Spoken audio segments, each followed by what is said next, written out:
this AI generated transcript. Oh, This afternoon we're all talking about AI.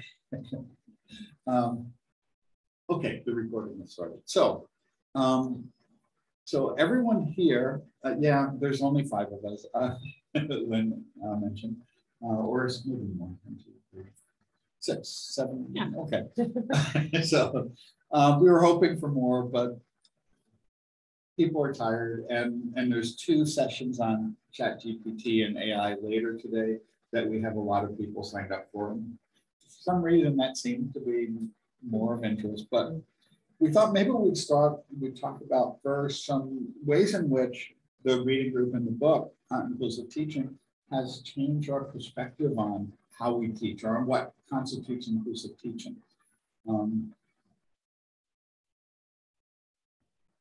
We don't have to stick to this order of topics, but any thoughts about, or any of these things, actually, we could do that.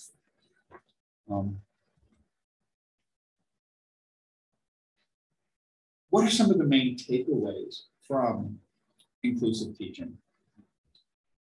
I can start. One thing that I found, because of that. Yeah. Oops. There we go. One of the things that I actually started doing that I think has helped me kind of in all aspects, but I used to write down little notes like on different things, and it was mentioned in here too, but I started to really do the reflective kind of guides. The big takeaway from the book was every time we did something, how are we reaching everybody in the classroom? And I've actually started to look back, and I've done it. I'm on my 2nd class right now for the fall, but I've went through one of my courses already for the fall and looked at each assignment and also in-class activities. And I've asked myself that question. And there's been a few assignments that I've had to change based on kind of some of the teaching tools in here. So I've kind of been refining, just asking myself reflectively that question of, am I reaching everyone in the classroom? And are there little tweaks that I need to make? And I've been looking back at some of the reflective guides and notes that I've used from their little checklists from this book to help me in making some of those changes. So I've kind of went through and started to make a little bit of course adjustments and refinements, and also looking again, like we normally do with our course evals and things like that, and making note of any of those comments too that could be applicable to any of the inclusive teaching techniques, but ultimately going back to that main question of how am I reaching everyone in the classroom, and what refinements do I need to make moving forward? Or who am I leaving out? And who am I leaving out? Yeah.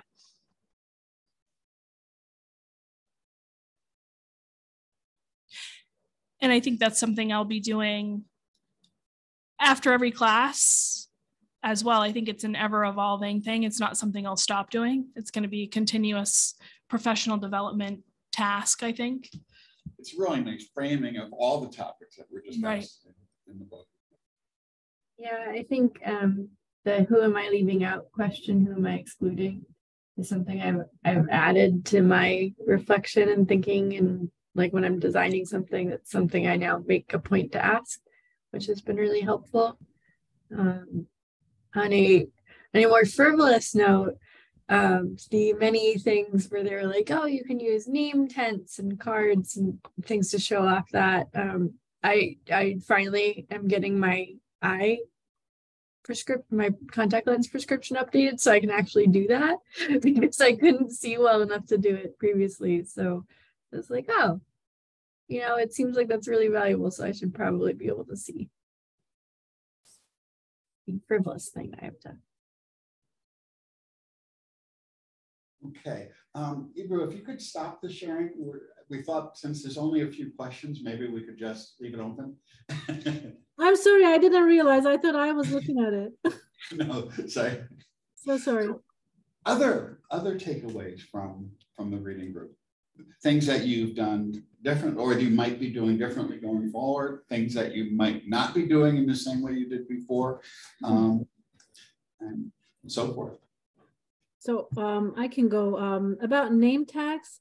I started tents actually. I've started using that, but it was a little bit not working because students didn't bring their name tents, and then I decided to keep them and gave them, and it wasn't very practical as well, to go through, who's who, which is mine, and that. So it took some time to get a hold of those. So what I decided doing is I printed out from my Oswego the class list with pictures. So every time I was doing, a conversation with the class or any kind of activity, I had that list in front of me, and I looked at that and referred to each student instead of saying you go, and I used their names, that went with the picture. So as I used that more and more, they learned each other's names, and I also, it was a good practice for me to learn their names. And Jessamyn, you got placards, didn't you, that for students to put on your desk? How did that work in terms of students remembering to bring them? They didn't. So I've done it before, so I knew they wouldn't, but it was a relatively small group. It was 20 to 25. And actually, like, the scrum and hubbub of them coming to get their name plates at the beginning was actually kind of productive. Like, it felt kind of like you can't just sit, we're in class, so let's going. But it was like a super low stakes. You just had to come get your name. And I guess you could like streamline it a little bit too if you did it like by groups or something. But I totally agree. They wouldn't remember to bring them if you didn't. But that's first year, first semester students. I've done it in classes with seniors, and they had them. So it might just be like a case-to-case basis. I have the advantage and also general disadvantage of I'm a librarian, so I don't teach full semester long classes. I just come in once and leave. So I don't need to worry about them bringing it in again. It just can be a one and done kind of thing. And certainly at conferences that benefits when everyone has name tags. I think one of the reminders that I got was not every technique works on every student, and we're just going to have some classes where you're not going to reach everybody for various reasons, right? So you have to try different things with different students, and there's never going to be a perfect class where everybody is reached, at the same time. But it's a nice reminder to know that you've got lots of different ways of trying to reach students, whether that's through email, whether it's, please come see me after class kind of thing, whether it's see me before class, work in small groups, chat with a neighbor, share, your ideas. Sometimes the things that just worked off the cuff actually were the most productive. So in a small upper level class, I was teaching the Black Death, and decided to ask them about their own COVID experiences, and ask them, and I think I got this from the book, was instead of just sharing immediately, I said, take a couple minutes, write things down, write it down, write it on a note card or a piece of paper. I'm going to hand it in. Don't put your name on it. You don't, if you don't want to share your name, that's okay. If you do, that's fine. But I said, I'm going to read them after class. But, if you, want to share your experiences in our discussion, that's fine, but you don't have to. And I was actually quite surprised at the people who never talk in class actually talked about their experiences, because the whole point was to build empathy for people in the past, to say, you had experiences with COVID that were disturbing, and let's build in some empathy for people who experienced the plague in the 14th century. Let's sort of, you can't experience what they experienced, but maybe now you have a connection to them that you didn't have before. And that maybe some of the readings we're doing might resonate with you differently because now you've been through this experience. And I was actually quite surprised at who shared in our discussion and who didn't, and who noted some really serious things on a note card that they never would have shared with me otherwise. And I think that was from the book. Wasn't that from the book? The idea. So I used it. It came at a right time to use it in class. And And it was really useful. We had a really good discussion, and some people were, I think, were, even if they didn't speak up in class about their experiences, I think they were more attuned and more carefully listened to other people and knew that even if they didn't speak up, other people were sympathetic to what, to what they might have experienced. And it created, I think, a safe environment for people. And I would, put my own little thoughts in there once in a while, but I think just reflecting and having a moment for them to reflect individually was a really good idea, and it really worked well, better than I thought. So thank you to the authors.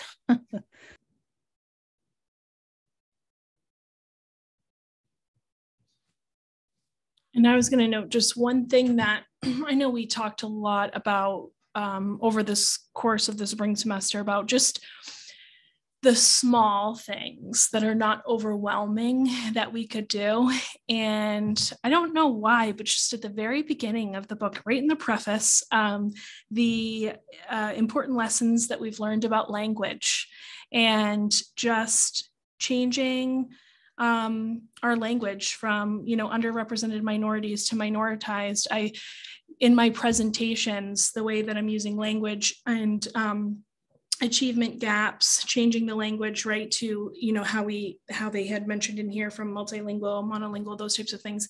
And I just started making small little changes in regards to language. And we were even in a different presentation, and I said to John, "Oh, URM's there. Should we mention, that it should be, so starting to just, I'm noticing, I'm picking up on little things, and it's my own, examining my own, thoughts and, biases and things like that in my own professional development, and looking at, language and overall, how that may impact students, and starting to just looking at language and how it's ever evolving and how it may impact our students, just small little things. And again, these are really small things, just small changes, a small word in a PowerPoint that can just be something small. And I know that was just a comment that was made. We had some discussions in the reading groups about those small changes, which, I know in the fall reading group, we'll talk more about small teaching, but I noticed that there was little things that I just started to take from the book, and it was just something as small as language that I was able to take. And I thought it was really impactful for me, because I just have started to notice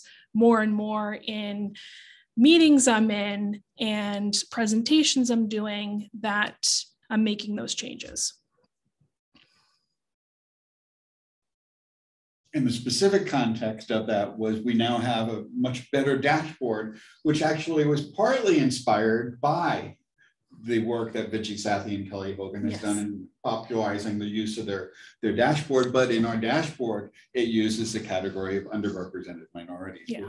So there's two steps forward, maybe a step back there a bit, but it's also doing it because these are data that we report in those forms to, HEJAS and other data collection forms, but it did catch both of our attention. Mm-hmm. Which, and for me personally, I feel like if I wasn't in the reading group in the spring, I would not have caught that. I would not have known that, and it wouldn't have been on my radar. So it just goes to show that also participating in, reading groups, even if it's every semester, the continual professional development, and because everything it's constantly evolving, and it's important for our students. And I think that's really the value that not only I found in the reading group itself, but the content of the book. So I have a question related to that. Is marginalized still like a term that seems okay to use? Like, because you said minoritized instead of underrepresented minorities. So I'm wondering about the term marginalized. that's a great question. I think I may have used that once or twice before, but I've completely changed it from what Kelly and Vigi have used, which was, we now use the word minoritized in place of URM. So I was using that. Marginalized, to me at least, I may be wrong, but it seems to be inclusive because it can represent any group that is marginalized, pushed off to the edges of society. So, because I think their reasoning, like the that type of terminology shifts away from characteristics that are socially constructed and recognizes the systemic barriers, right? So I think they want to represent that, I also often use historically, which Lynn can appreciate, but I often say historically marginalized, historically minoritized, which indicates that, like Jessica said, the systemic and ongoing process, and that it's human constructed. It emphasizes that it's not a recent human construction. This has been around for a while. Okay. Or I would say members of the LGBTQ group, and historically, as Jessamyn knows too, I tend to, I've reframed even about how we talk about people in the past. So I've trained myself to say, instead of saying slaves, to say people who were enslaved. Heavy on the people, like, they were still enslaved, but they were people first. So if we can frame it in terms of people who in the past and people in the present, right? People of certain groups, because we don't really know how people identify, right? So, and it's we don't want to categorize people if that's not something that they're thinking about. Just as an example, I have, I have members in my family who belong to certain kinds of groups, but they don't want to talk about that. They're like, that's not who I am. I'm a full person. I don't want to, that's just a part of who I am. It's not my full identity. So I think we have to be respectful of how people want to identify themselves if they choose to do so. I think kind of building both on your point, Lynn, and Jessica's point about language and respecting how people want to identify. One thing I really liked, and it was, again, a very small thing, they talk about avoiding using pronouns if you aren't familiar with a person's pronouns. And I try to do that, but I've often struggled around the linguistic part of it, of then how do I refer to them? And they're like, just say your classmate or your team member. And I was like, that's really easy. So just having that direct example language has been easy for me to adopt and use moving forward. Yeah, usually it's a good point, because I think in another session years ago, someone asked about how to address people in an email. And I just say, hello, everyone. Hello, everyone. I say that in the class. Hello, everyone.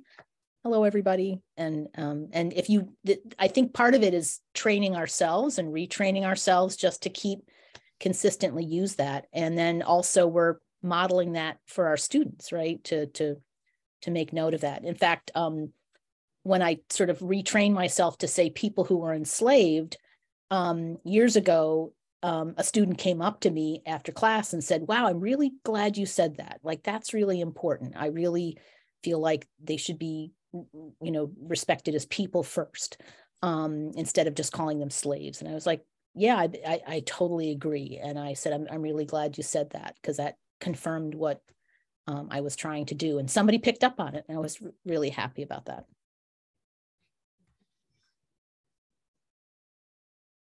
I just want to throw out, though, because as we're sharing our success stories and our gains, I do want to mention, and that the book made me think more about, but didn't really address, was how easy it is to mess up and how self-conscious we can get. And because it's so, on the one hand, the book affirmed for me that names are super, super, super duper important. But then also it makes it such high stakes. And I've flubbed it and messed it up in ways that reveal my, unconscious bias. And it happens. And I think for me, thinking about this, it's recognizing how important it is, but also trying to plan for and account for the ways that it's very, very difficult to do. And that when the stakes are so high, it's easy to make a mistake, and sort of planning for I have a script. When I mess up a student's name, it makes me feel better to say it and helps us move on, you know, without like making them super self-conscious or like pointing out, hey, I'm white and you're not, and I feel weird, you know, like, please reassure me. I try not to do that. But definitely like dealing with the fact that it's difficult to do. It's really difficult. In the library world, there's April Hascock, a librarian, wrote a blog post titled "You're Gonna Screw Up," which is like very validating. I'm going to drop a link to it in the chat. But yeah, it can, that in particular helped me work through some of those feelings.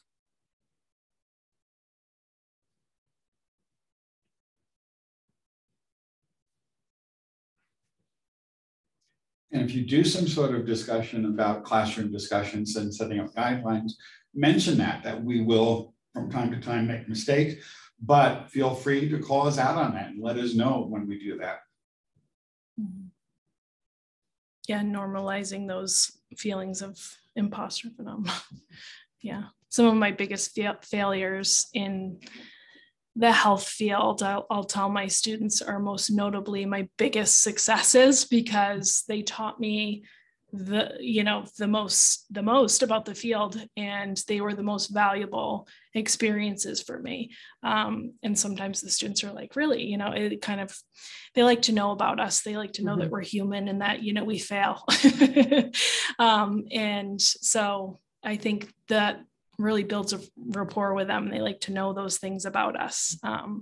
So it kind of creates that sense of belonging for them, because there's situations where we all have our failures and areas for growth and improvement.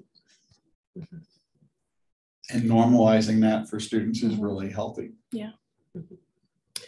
Jessamyn, would you mind sharing like what you say when you don't get a student's name right? When I've really screwed it up, I send an email afterwards. But in the moment, but email or in person, I'll say, I am sorry, I messed up your name. I know names are important. I will work on doing better in the future. Like, try to keep it, for me, I like trying to keep it like I said, not get into a lot of like flagellating or being weird about it, but just apologizing and saying, I'll try to do better. You know, no promises. I didn't say I'll for sure always do it right. Just I'll try to do better. And sort of saying names are important is kind of, and it's useful that my name is not super clear either. So sometimes I can work that in too. Yeah. Thank you. And I am going to start using, this was something I'm going to start doing after reading this book, the, I don't know if it's from the book or I just looked into it after reading it, the name recording app. Yeah. And I'm going to have all my students do that in the future, or at least give them the option. I might not require it, but I'm not sure yet. But so I can hear them saying their name and like play it over and over and over for the ones that I'm feeling really nervous about. And that might even give me an out. Like my first class, I can say, I'm going to start learning everybody's name and I'm going to go listen on the app. So I don't have to try to say it like right there when I'm all keyed up for the first day. But then go and listen to them saying it afterwards. Yeah. Well, because all my students are international, I have the hardest time, I guess. What I found is if you write on YouTube how to pronounce a certain name, most of the time it brings you the pronunciation. So I use that and I practice that way if there are some challenging names that I have a hard time pronouncing. Thank you.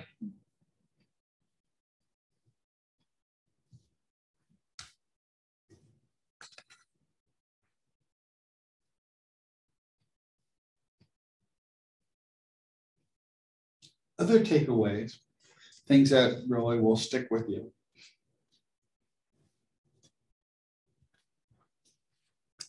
Something I felt like I could have done a little bit better at this past spring semester, that I feel like I've done better at in past semesters, was reaching out to students that kind of,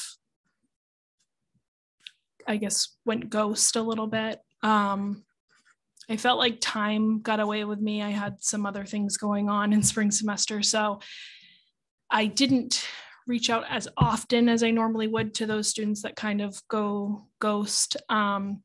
And one thing that I wanted to learn more about was, kind of reaching out to them individually, where I didn't have to do it like all the time on my own, which John helped with, which is the AI tool with like Brightspace. So the tool, intelligent agent, not AI, not IA, the other way around, where it will automatically do it so that I don't have to do it individually every time, where like it will reach out if they're not submitting something, right? Yeah. So I started to look at, okay, my time, and still there are other resources to still reach students, right? So I had to kind of look at other resources and kind of tap into the experts, right? And then I looked at also kind of circling back to my emails, and I think Lynn mentioned emails a little bit ago, and just reiterating every time I have an email, even if it's a student that it's not the best email to me, but just having the warm and helpful tone every time. And those are some things that have been really successful. Even if it's an agitated student, it always turns the conversation around when I get the reply back from the student, when I'm just like, thank you for your email. And, I've just had really great success with that in conversation. But I just found that just some of the reading and then diving a little bit deeper about other resources and tools has helped too, just paired with, on-campus things. Just as a follow-up to that, there was a couple of economists did a study where they looked at the impact of sending emails out to students in terms of student success. And specifically, they were looking at the impact on historically minoritized groups, first-gen students, Pell-eligible students, and they found a significant improvement in the grades of those students. And that improvement lasted. In fact, there was about a 4 or 5% increase probability of getting an A in the course in classes where those tools were used. Just those simple email reminders. Only once even, it had a significant effect that persisted up to 4 years later, actually, which was really nice.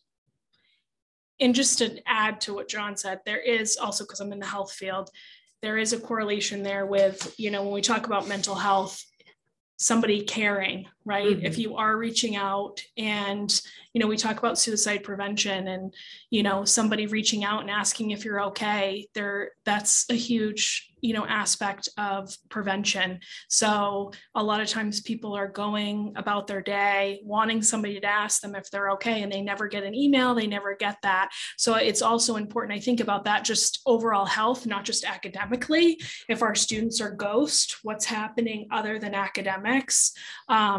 So that's something to think about too, with just kind of the persistence, but also, are they okay? Yeah. And that's a good point, to sort of keep in touch with them and to ask if they're okay. On the flip side, however, I'm always concerned about how, we're faculty members, we're advisors, we're not mental health counselors. My husband's, he's a marriage and family therapist, right? So I sometimes get advice from him, but I wonder at what point, we need to refer people. I get concerned about saying the wrong thing or getting too entangled in students' lives and then end up being their friend, their mentor, their teacher, their therapist, and it's too much. So I did have a student last year who was just sharing way too much with me. And I just had to just say, I appreciate, what you're going through, and I hear you and hear all the resources, but I'm your teacher. And I had to really put my foot down because he was just expecting me to be his therapist and his friend. And I'm like, I'm not, I can't do that for you. Nor is that, I'm not trained to do that. Right. We're not trained to do that. So I appreciate checking in with students, when someone's having a serious problem, I'm always, like, here's the food bank, here's the counseling center, here's the health center. Please make sure, talk to your advisor, make sure you're getting the resources. We have resources on campus for you. And that I just wonder if anyone else has had that concern where, it's nice to help our students and to support them. Absolutely. But at what point do we have to just say, I'm not trained to do that? Well, absolutely, Lynn. That's the appropriate course of action, is referring, especially with QPR, which is the suicide prevention. Which we had a workshop on. Yeah, the R in that is refer. And we are not trained psychologists or counselors or therapists, and nobody should be asked to do that. Asking if your students are okay is completely acceptable. When they do divulge that information to you is when you refer out, but still being that support for them, because they did come to you, because they trust you, is still an important foundation piece for that person. But referring out to the person that can provide them with what they need is completely appropriate. So referring them to those entities and those resources is acceptable, but still being, somebody that, can help them, and just be a listening ear sometimes is good too. But when it crosses that line of, you need to get somebody who can actually help you with these things, because I'm not the expert here, is definitely effective. But I've had similar situations too, where they trust you so much, which is great. You were glad that we've built those relationships. I think that's great that we have students that want to come to us.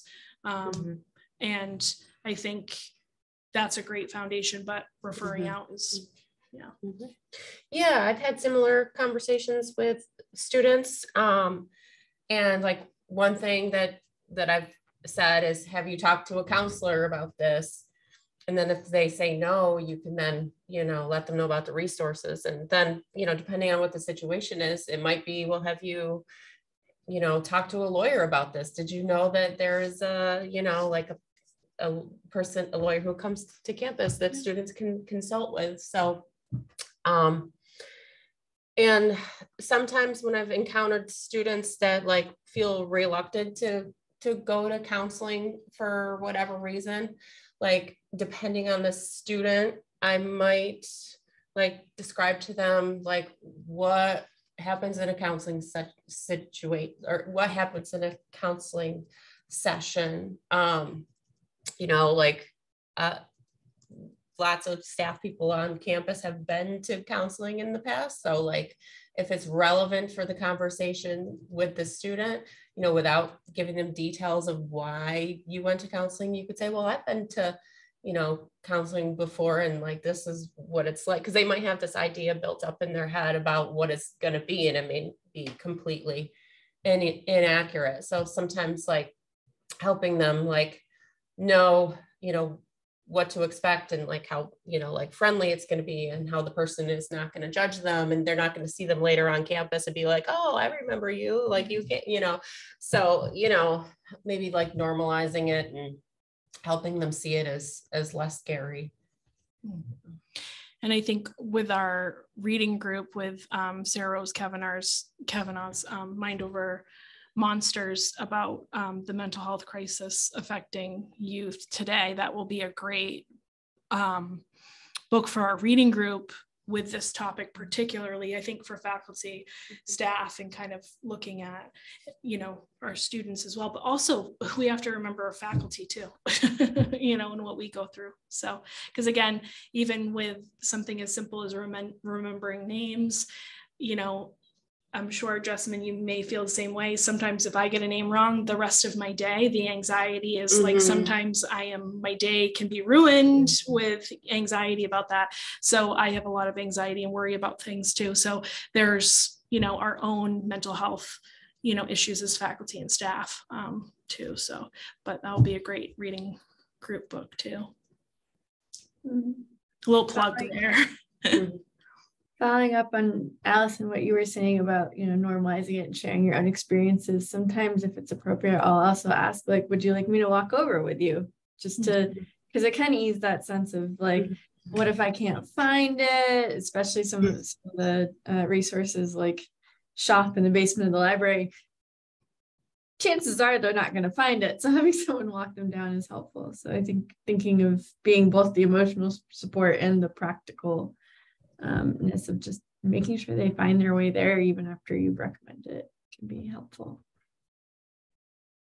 It's not specific to this situation, but I'm reminded of a study that always stayed with me that showed it mattered less to students. It was about a missed assignment, and that it mattered less to students what the professor did, like the actual action, and what mattered more was how they interacted with the student around the issue. And I was just reminded of it because my son, who's a college student, told me the other day, oh, you know, I missed some assignments and I went to Professor so-and-so, and she was really nice about it. She didn't let me make them up, but she was really nice about it and gave me some other options. It was like, I'm like, oh my God, that's the study. That's what they said would happen, and it's happening right now. But I think the same might be true here, that it might be less about whatever key information or specific action, and more, it's like that saying, like students, like people remember how you made them feel, not what you said. So I think there might be ways to say, oh, that sounds very concerning. Let me refer you, or let me walk you over, or did you try such and such, and do it in a way that expresses care and concern, and it's less about what you actually might specifically do when you're getting dumped on. Yeah, using that. Yes, Nicole. Yes, exactly. So right. Yeah, that we're listening. Yeah. Nicole must have just put something good in the chat. I didn't see it. All right. I said that all these years later, I still remember the one professor who did give me an extension, but was so snarky about it that I'm still mad about it now. Like,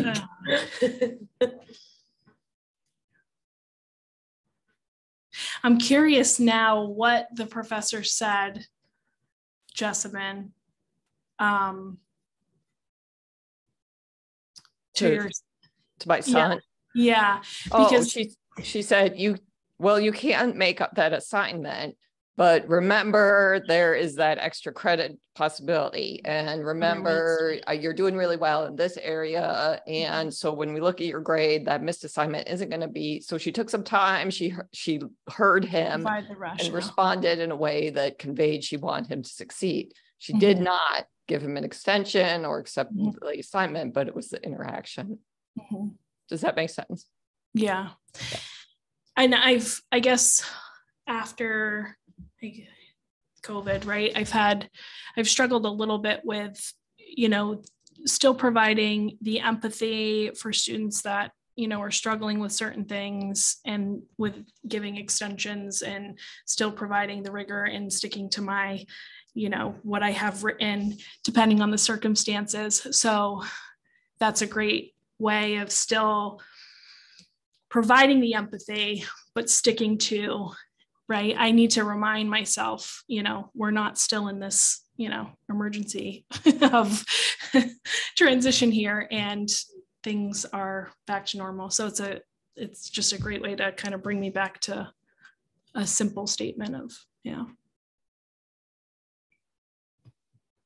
Yeah, sometimes the best answer to a student that helps them most is no. Doesn't have to be yes. What they think is best is not always what's best.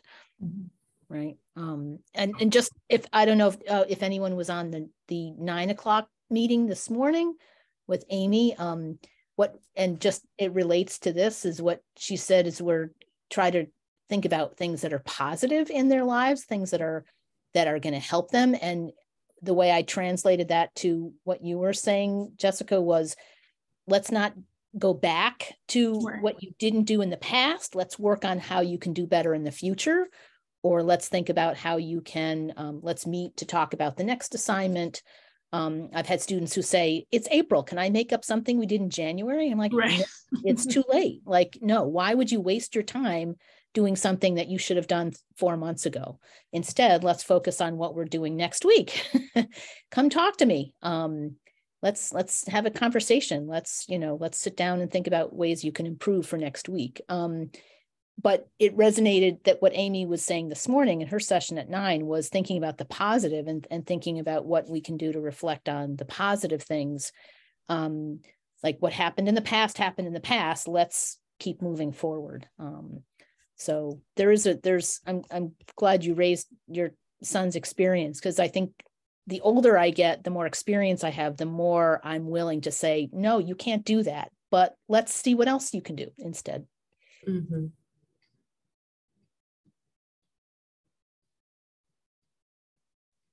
On a slightly different topic, I did just want to share one huge takeaway from our Q&A with the authors that I've used now like 3 or 4 times already with talking with people.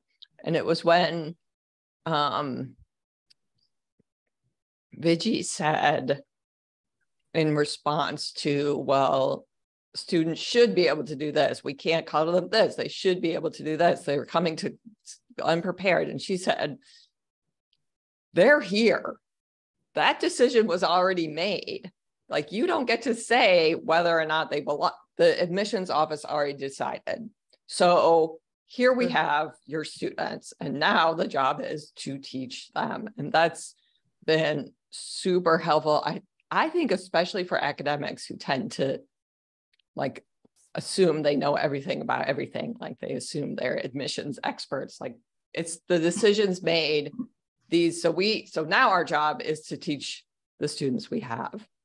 And that somehow that phrasing has worked really well with people when we start wandering into the weeds of shoulds and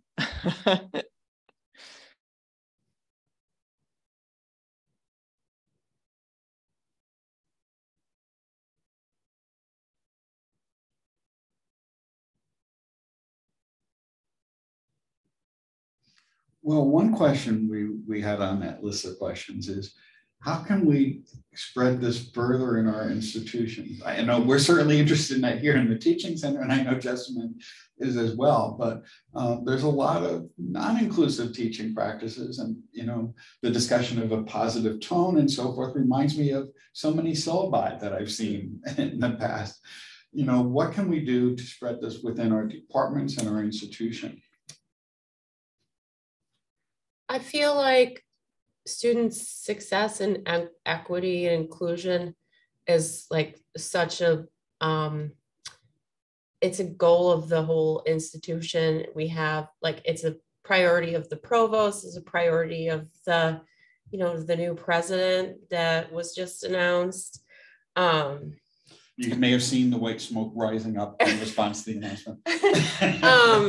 I mean, it's, we have, the Turanda Flow Institute, and I feel like there's some other thing that like came to mind, and I'm like now missing that. But I just feel like we're all going to be held accountable for it. Like people are going to be asking, questions, like hard questions, like having us, like look at assessment data and like make changes and things. So at some point it's going to have to be a priority of everybody if they want to continue to work here, I think. So maybe, but have we gotten there? I mean, because faculty are still working as these in their little silos, and they're not always held accountable for that. We talked about that in a workshop yesterday. That the whole there's a dialogue project and so forth, but there's a lot of initiatives, and certainly the institution and SUNY as a whole is supporting this. But there's a whole academic freedom thing, and this is how I've always taught my classes, and we're trying to reach those faculty, but it's hard. Yeah. Jessamyn in the okay. Oh yeah, I was just saying small teaching, which one reason we're reading that. I think the syllabus is actually a really good starting point, and obviously, being inclusive on your syllabus has to translate to what you do in class, but it's like a very doable, reachable, concrete make some changes on your syllabus, like sort of that's like a starting point for people, at least with faculty here. I found that to be a really good point. And it can be from pretty small and minor to start getting into some big philosophical issues, but it's sort of a concrete starting point. So I've been upping like workshop offerings and discussions about the syllabus and kind of just as a starting point. I like that syllabus idea because it also gives students a tool to hold their instructors accountable. Mm-hmm. Right.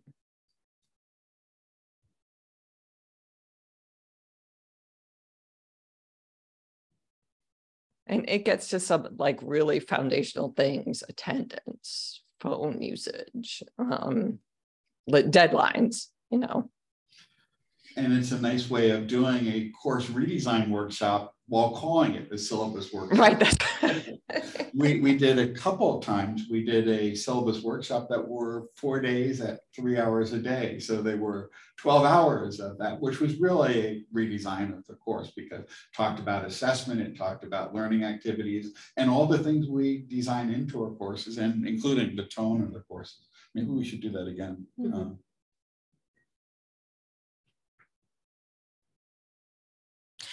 I know to the point that John mentioned, you know, how do we get people involved, things like that, or, you know, the different silos on campus. I've noticed the more committees that I'm on, I make it a point when they're discussing about things where I think the Center for Teaching and Learning should be a part of the conversation.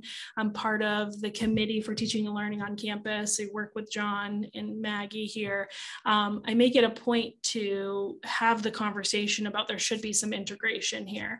And I think if more people who are part of our committees, more people who attend our workshops, who are on those types of committees where they hear those conversations happening and there's not that integration, there should be conversation or people speaking up. Because I do think that a lot of times, even in my field of health and wellness, there's not a lot of people reaching out to those experts, you know, about what's happening on campus. And I think there needs to be integration for these things to start to happen so that more people can be involved. That's a good point. Like Allison mentioned, all the initiatives on campus, we've been involved in absolutely none of those since Rodman left.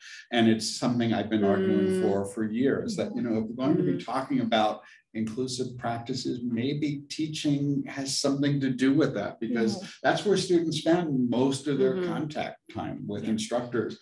And so much of our activities and our projects and other things, and a lot of financial investment and time investment are in projects that really don't involve the classroom and instruction. And I think that's a really wasteful way of doing a lot of things. But it's hard to get into those conversations. I've been trying to get included in as many of those as I can. It's been a source of tension for years now. And you're only one person with only so much time. So, but it was, I think, and Jessamyn, you do the program that you've been doing. Has that been successful so far, where you have it's like the departmental representatives, or but that must be a lot last of work. semester was the first. I call it delegates, and it was sort of leaning into the silo situation, in that I was encouraging people to participate. It was like a workshop, a reading, the online thing about a welcoming syllabus module from the Student Experience Project. And then encourage them to view it, you know, through their disciplinary lens and take it back to their department, like what specific takeaways about inclusive teaching are most important for their department. And I think it was really illuminating for me in that each delegate had some very different conclusions as far as how to relate it back to their department, depending on the department culture. But then there was also a lot of overlap in what the main takeaways were. And it focused on those small things, like let's look at our syllabus language. Let's make sure everybody has access to course materials. That's like, it's a tiny thing, but makes a real difference to students' lives. So I'd say I'll have to keep you informed because the last semester was the first time, but I think so. And there was a lot of people from a lot of different departments said, after, because I kept asking questions like, and what are your colleagues doing? And finally people were like, you know what, we don't actually talk about teaching. I was like, you figure, no kidding. So even just hopefully sparking some conversations. And the way you went about that, it was just voluntary, people signed up, or was That's a good question. I do think and they even say this in the book, that there has to be some meaningful incentivization, that because this is serious work, it needs to be recognized as such. So on our campus, we're very, very top down, hierarchical. So everybody who completed this, I made a big deal about having it emphasized as important service to the campus, it's not just pedagogical development, but service to fulfilling the strategic plan around diversity. So that might be an overlap we could pursue. And then everybody's going to get a certificate and in a like pomp and circumstance kind of way, have the president's going to hand those out. Which whatever, but yeah, I mean, it's too expensive. Yeah, it's nice. I mean, it's one of those things like it's not what I personally might like, but it matters to people. And so he's going to hand them out at the president's breakfast, where is our one time the whole campus is sort of gathered in one place. And the paperwork is mind-boggling, but everybody's going to get us like $100 honorarium, which is, I mean, it's just symbolic, but it's just kind of and not like to say you should be paid, but more like it's sort of like in the real, how the term means, like honorarium, to demonstrate our appreciation for the work you did. Well, we're running up against the next time session. Oh yeah. I noticed a few people hovering in the hallway, getting ready to come in for the next one. So thank you, and it's good seeing you again, Jessamyn. It was so great to meet you in person. Have a great rest of your week. Thanks, everybody. Thank you all. Bye. Bye. Stop the recording. Yes. And we'll end the session.